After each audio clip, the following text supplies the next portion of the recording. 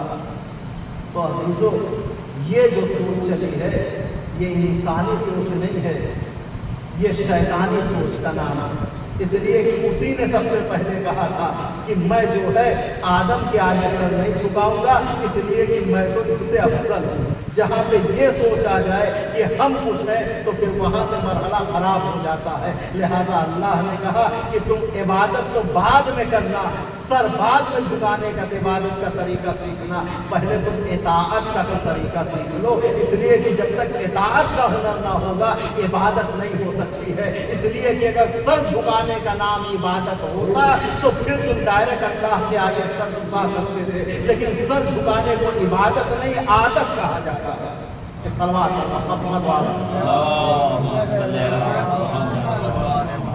سر جھکانے کو عبادت نہیں عادت کہا جاتا ہے، عبادت دل کے جھکنے کا نام ہے۔ اس لیے اللہ نے کہا پہلے اطاعت کا ہنر سیکھ لو۔ اگر اطاعت کا ہنر سیکھ لو گے تو پھر تمہیں بلندی ملتی چلی آئے گی، اور اطاعت اگر دنیا کی کرو گے تو تمہیں ذلت نصیب ہوگی۔ اطاعت اس کی کرنا ہے کہ جس سے میں نے مظہر العجائب بنایا ہے، جس کے مجھے پہچان کا ذریعہ بنایا ہے، کہ جس کو میں نے ید اللہ بنایا ہے۔ جب تمہیں اس کی اطاعت کا ہنر آ جائے گا تو یہ تمہیں سکھائیں گے کہ عبادت کا مفہوم کیا ہے، سر کیسے جھکایا جاتا ہے۔ اس لیے کہ اگر یہ نہ ہوتے بیچ میں تو پھر کون پہچانتا۔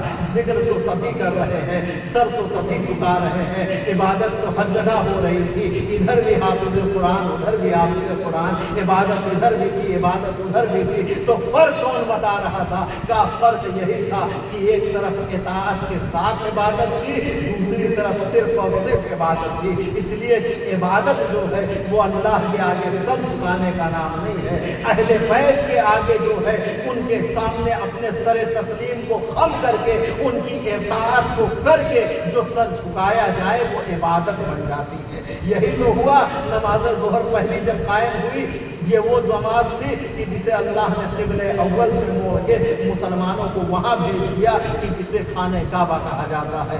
ابھی تک جو نماز ہو رہی تھی وہ قبلہ اول کی طرف ہو رہی تھی، لیکن نبی کو حکم ہوا، حالت رکوع میں حکم ہوا، اے میرے حبیب آج سے آپ اپنا رخ اسی وقت سے جو ہے وہ قبلہ خانہ کعبہ کی طرف موڑ دیجئے۔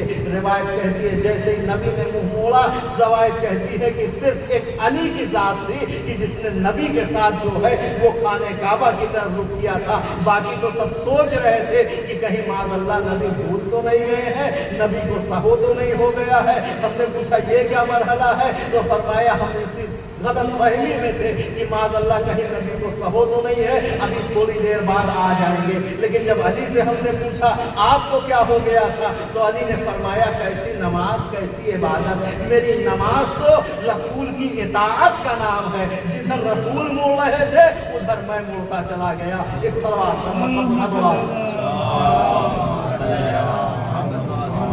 تو عزیزو جو اطاعت کا مرحلہ ہے وہ معصوم نے ہمیں سمجھایا کہ دیکھو اطاعت کس طریقے سے کی جاتی ہے، کہ جہاں پہ اطاعت ہوگی، جب تمہیں سر جھکانے کا ہنر آ جائے گا، جب تمہارے اندر جو ہے اس چیز کا جذبہ ہو جائے گا تو تمہیں اللہ خود بخود نظر آ جائے گا، تمہیں مل جائے گا۔ لیکن اگر تم اکڑے رہو گے تو پھر سمجھ لو کہ کچھ نہیں ہو سکتا ہے۔ اس لیے کہ ہم توحید کے بیس کو کیا جانیں، ہم کسی چیز کو کیا جانیں، اس لیے کہ صرف زبان سے پڑھ لینے سے کوئی چیز وہ تھوڑی نہ جاتی ہے۔ اگر زبان سے کہہ دینے سے ہو جاتا تو پھر سورہ منافقون کو نازل ہونے کی ضرورت نہ پڑتی۔ اس لیے کہ وہ تو آگے کہہ ہی رہے تھے کہ ہم اسلام لے کے آئے ہیں، ہم مسلمان ہو گئے ہیں، لیکن اللہ کو فوراً کہنا پڑا میرے حبیب یہ ابھی اسلام نہیں لے کے آئے ہیں۔ آپ کے پاس آتے ہیں تو کہتے ہیں اسلام لے کے آئے، جب اپنے رہبر کے پاس جاتے ہیں کہ جہاں سے ان کا وجود آیا ہے، کہ جہاں سے ان کی زندگیاں شروع ہوئی ہیں، کہ جس کے دسترخوان کی نچلی ہوئی ہڈیوں کو نچوڑ کے یہ پلے ہیں، تو وہاں جا کے کہتے ہیں کہ ہم تو راز لینے گئے تھے، معاذ اللہ جو ہے ہم تو بیوقوف بنا رہے تھے، لیکن یہ میرے حبیب یہ خود بیوقوف ہے، یہ آپ کا کچھ نہیں بگاڑ سکتے، لہٰذا یہ آپ کا معاملہ ہے۔